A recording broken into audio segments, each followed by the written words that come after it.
校長、副校長、各位老師、各位同學，大家好。我係3C 班嘅梁浩然。我係3C 班嘅羅詠怡。我係3C 班嘅吳欣妍。兒童係國家嘅未來，為所有兒童創造良好嘅家庭、社會同埋學習環境，令佢哋健康、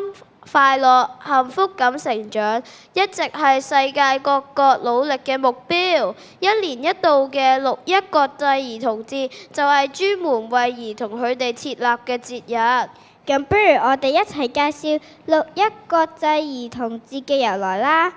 1949年喺莫斯科舉行嘅會議上建議訂立6月1號為國際兒童節，為咗悼念戰爭中死難嘅兒童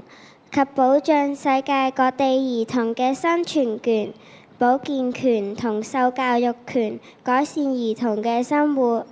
我知道全球大約有50多個國家同地區都會喺6月1日慶祝國際兒童節，而喺中國，學校通常會喺